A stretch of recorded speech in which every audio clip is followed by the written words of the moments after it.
Over the last 2 years, each individual sacrifice to our expert overlords has been characterized as a small cost gesture with big benefits. What's the problem? Just stay home for a couple weeks. What's the problem? Just wear the mask. What's the problem? Just take the shot. And another shot. And another shot. And maybe forever shots. We're not really sure. We'll have to get back to you on that one. It sounds a lot more like hazing than it does sound medical advice. The problem, in addition to the never-ending nature of these small gestures, adding up to big sacrifices just by sheer volume alone, is that even taken individually, these gestures are not in fact small because they are compromises on massive issues of principle and conditioning against them. The problem is the reconditioning of society not to handle the decisions of our daily lives for ourselves and even to doubt our own ability to do that.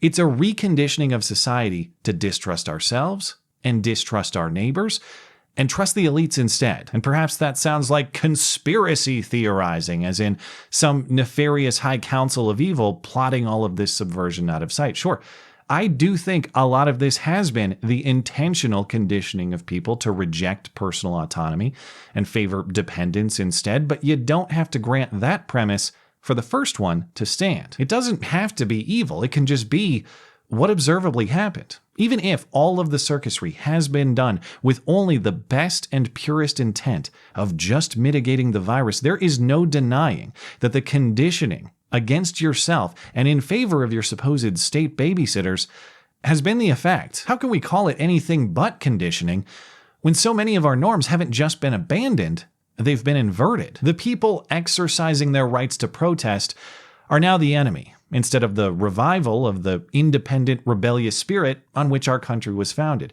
The exposed, smiling face of your neighbor is now a death threat against you and your family, instead of just a polite morning greeting. The guy across the street who we've known our whole lives is now the bad guy, and the corporate suit on TV is now the real friend who's always looking out for us. And how do we call it anything but conditioning when even the original premise flips too? When all of these upside downs aren't just temporary sacrifices we make to get back to normal, but instead are the new normal, when we actually want these terms as a permanent status quo. And of course, the good news is that's not all of us. It's not even a majority of us, almost certainly, but it is a sizable portion of society now conditioned not just to accept what used to be never propositions, but to crave them, to love them, to want them as the permanent state. So much so that the prospect of returning to normal isn't just undesirable, it's scary. It's a source of mental anguish. So say the infamous experts, as reported by Canadian CTV this week, grasping at angles with which to cling to power as the flimsy scientific basis they had for their policy prescriptions for the virus fall apart and get abandoned in even the bluest Democrat strongholds. Be careful, lifting restrictions could cause anxiety for many as unknowns persist, experts say. And by that, of course, they mean a select few experts who would warn you against ever going outside for fear of a bee sting. They don't mean experts in living a life that's actually worth living, but here they are, a University of Toronto psychology professor and a University of Calgary mood disorder and mental health expert warning about the dangers of reopening, not because of viral spread, which was the original and only justifying premise, but because it will be mentally harmful to people now adjusted to the upside down, which, to the original point, grants the premise of the conditioning. If it's no longer about the viral danger, and instead it's about your ability to mentally process the old way of life, you have been reconditioned to view normality as a threat. So what exactly is this threat anyway? Well, in the back of our mind, there's still this niggling anxiety of, are we doing this too soon, says the Toronto professor. Hey, be careful with that language there, Teach. It's not appropriate for Spotify, but what if we get our butts kicked again by a new variant, he asks. Yeah, you mean like we did with all of these stress-relieving interventions still in place? Despite the lockdowns, despite the masks, despite the vaccines, despite the boosters, Omicron.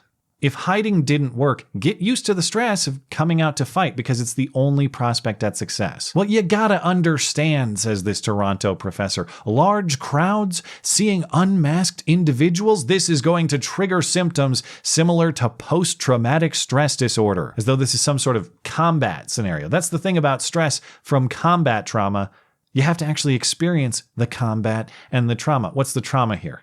Microwave dinners and CNN? Though, in fairness, I suppose a combat tour of the Middle East might actually be better for your health than a nightly tour of cable news programming. But even if we grant these premises as true, that a select few of us will experience traumatic stress and crippling anxiety at the thought of seeing other people living their lives as they see fit, why would we continue the insanity while ignoring the increasing evidence that it causes, well, insanity in far greater numbers than any post-corona stress disorder? Would we take the deal of a few adults getting it together and learning how to be adults again, or staying home if they can't, for example, if it meant freeing our children from the multi-year consequences of their parents' failures to confront fear? Would you, as an adult, step up to the trauma plate if it meant seeing your children happy like this? Las Vegas elementary school students reacting to the news that masks in the classroom are over. Starting tomorrow, we don't have to wear masks anymore! Or how about we look at this deal not as a matter of individual rights, not as a matter of adults being proper caretakers for children, but instead on the experts' own terms? How about we look at this deal as a matter of the science? Because that's the other side of this evaluation, also reported in the news this week. Experts also say that mental health damage from COVID could last a generation. Of course, notice the sleight of hand phrasing there. From COVID. The isolation, the loneliness, the relationships severed, the jobs lost, the substances abused. All of these things are from COVID, supposedly.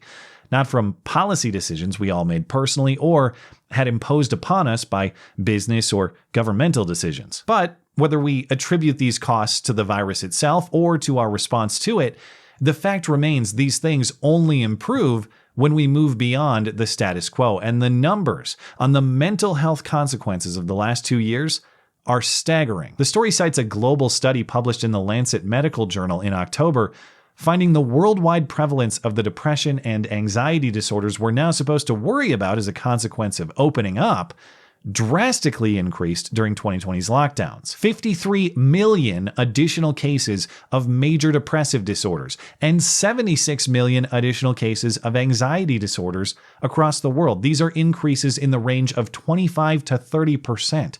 Far, far more people significantly impacted by mental issues than significantly impacted by the virus itself. Even if you want to attribute these mental problems to the virus, and the study does say that local infection rate is an explanatory variable, so too is reductions in human mobility, as in what sort of restrictions we've had imposed upon us. Given numbers on that scale, and supposedly it is all numbers that drive our approach, whatever we can do to do the most good, on what basis can we justify appeasing a select few to coddle their insanity if it means imposing insanity on everybody else en masse? It is tortured, contradictory logic. It's like Justin, mandates are the path to freedom, Trudeau. I can understand frustrations with mandates, but mandates are the way to avoid further restrictions. In this case, we have to perpetuate the insanity to preserve your sanity. We have to embrace deteriorating mental health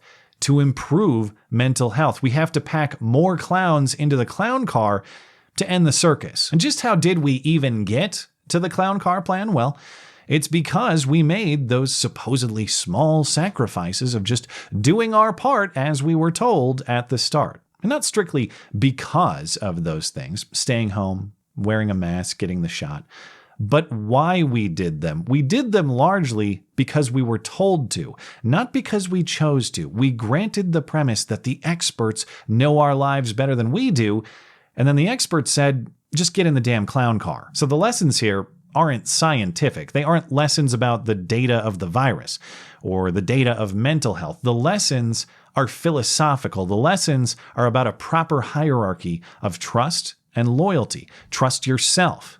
Trust your family, trust your neighbors, trust your community, trust the government last and almost never, in that order. Over the last 2 years, we have allowed fear to invert that hierarchy of trust, to the point that many of us trust the state and their propagandists and nobody else. Don't trust your unvaccinated neighbor. He's a threat. Don't trust your kids' unmasked friends at school. They're a threat. Don't trust the trucker who brings you your food. He's a threat. Only trust the state agent whose livelihood just so happens to depend on your life being docile and subservient. So we wonder how we got here? That is how we got here. We chose the convenience of small acts of compliance, and now we're surprised to see those small costs compounded into the massive consequences of compromising first principles. But we don't deserve the benefit of that surprise, because that's what makes first principles first. The cost of sacrificing them is everything. But the good news is it is reversible and recoverable. Just like small acts of compliance can corrupt, small acts of disobedience can restore. It never ends when these people say it ends. It only ends when we do. So if you're done, just be done. Reintroduce the word no into your vocabulary and make it your most commonly used daily. That'll crash the clown car immediately. Because as good as these people are at creating and maintaining illusions, the one reality they can never fully conceal is the most fundamental one. They depend on us. We don't depend on them. There are far more peasants than tyrants in this story and in every other. And no matter how discouraging the struggles get, the peasants are historically undefeated when they remind themselves of that arrangement. Thanks as always for listening and for supporting this channel. Always appreciate that thoughtful discussion down below, and especially over on Minds, that is at ML Christiansen. You're always welcome to coming out and chat in my live streams. Those are linked down in the description. Looking forward to it. Goodbye.